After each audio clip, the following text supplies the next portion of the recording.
Elena, I want to start with you. It's quite unusual for a family to have a great artist as both father and mother. Your mother, the soprano Galina Vishnevskaya. What was it like growing up in a house where music making carried on at such an amazingly high level?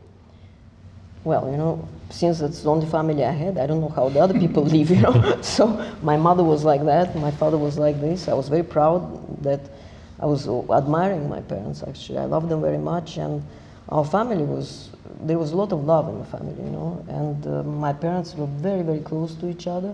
And it was a real family, even though it doesn't look it, because they're all over the place, I mean, my mother was in Bolshoi, my father in traveling, doing concerts, but he was in the conservatory at that time when we were growing up. These are my parents, what can you do? I was very lucky.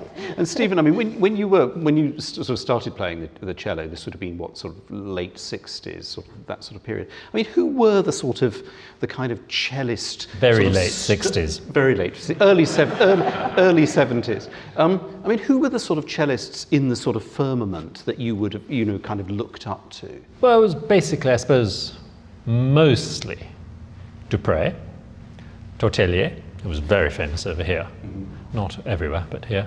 And of course, Rostropovich was.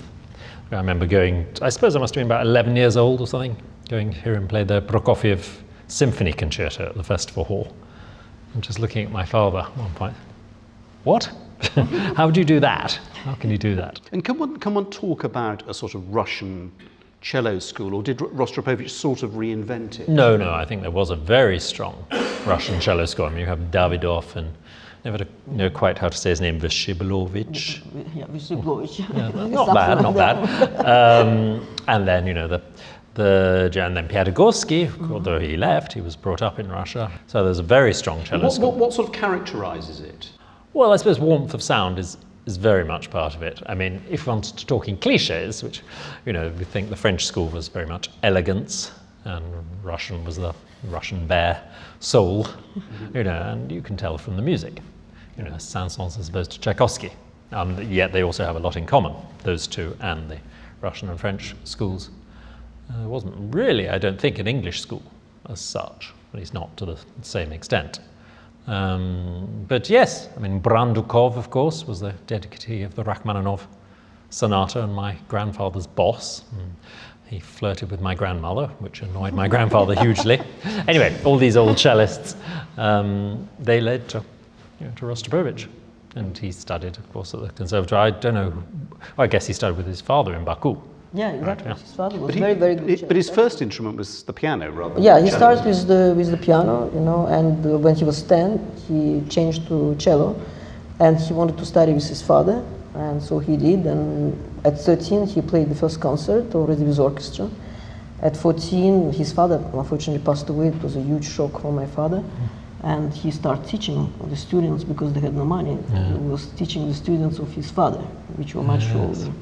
And then he was 14, yeah, and they were sort of 20. Yeah, that would have been hard to take. And then he went to conservatory to Moscow. He was 16, and he was studying with Kozolupov, who was married to his aunt. So it's kind of a family thing. I mean, let's talk about. I mean, let's talk a little bit about sort of the life, sort of leading up to your departure, or the families basically leaving the Soviet Union and then being, as it were, erased from history. I mean, was that a very traumatic experience?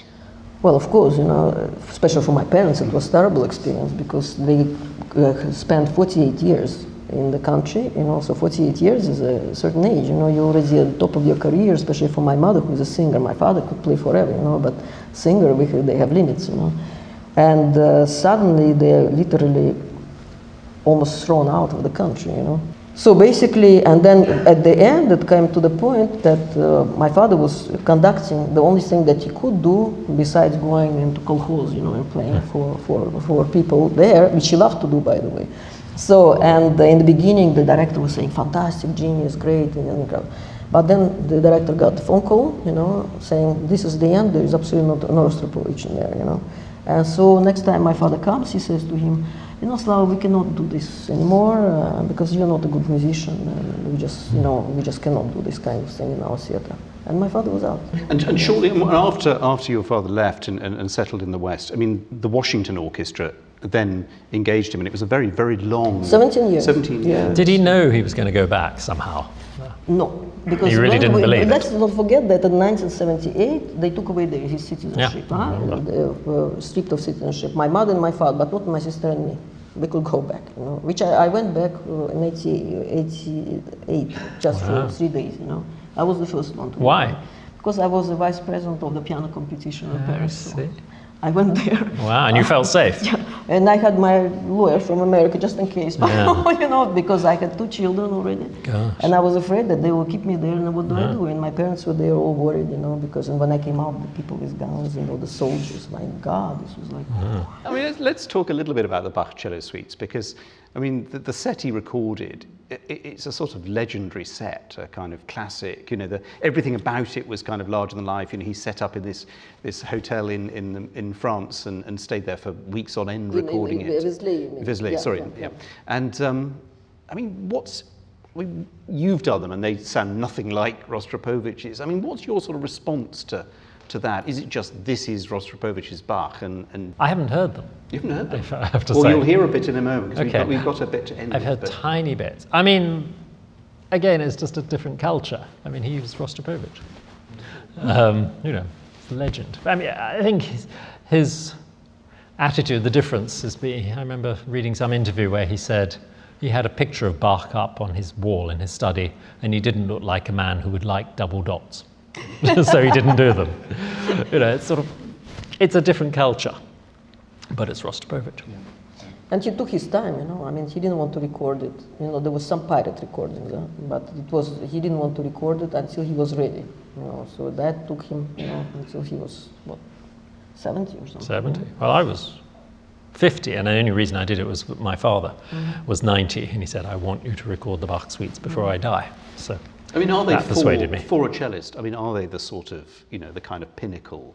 Because Yes, those are the you're on Beethoven your own. sonatas. Yeah. I would say. I've just been writing actually an introduction to a new book about Beethoven sonatas, and I say that people say the Bach suites are the Bible, but actually the Bible has 2 books, the Bach suites and the Beethoven sonatas. But the funny thing is that the Beethoven sonatas, which of course were later, are more like the Old Testament, and the Bach suites are the New Testament. I mean, did he used to play them for himself? Well, you mean, well, he would just play Not he rehearsed, as you say. No, he never practiced, you know, so really, he never practiced. But how did he learn things from memory if he But you know, didn't practice?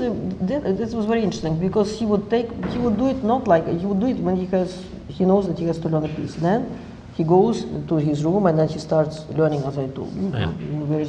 We would put sordine on so people don't hear this koshmar, you know, that he's doing. Gosh. And then he would be studying that, you know, and then he would study at night. Whenever he felt like he can do it now, you know, but it could not be just, okay, right now you have this, so you're going to sit down and you're going to do your hours every day.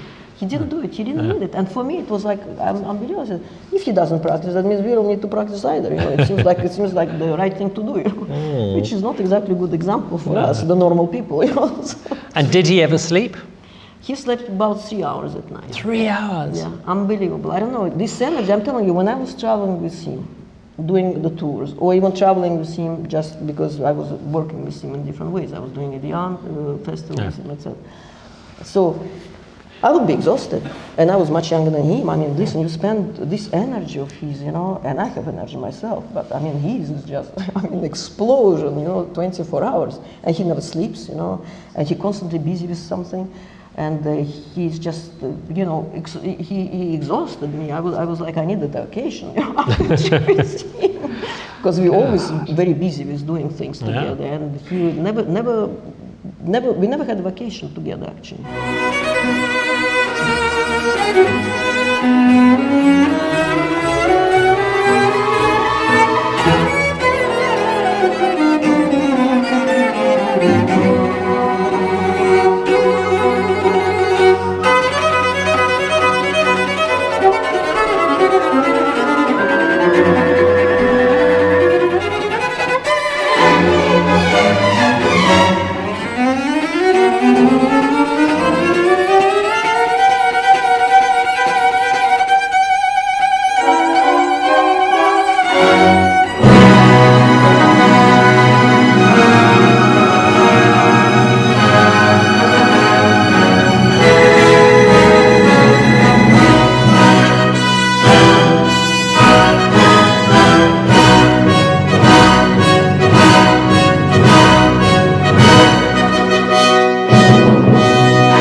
Just leaves me to thank Elena and Stephen very much for your thoughts, wisdom, memories. It's a great pleasure to meet you. Me too. Finally, since you didn't show up at the festival. Yeah, I know. It took so many years for us to meet.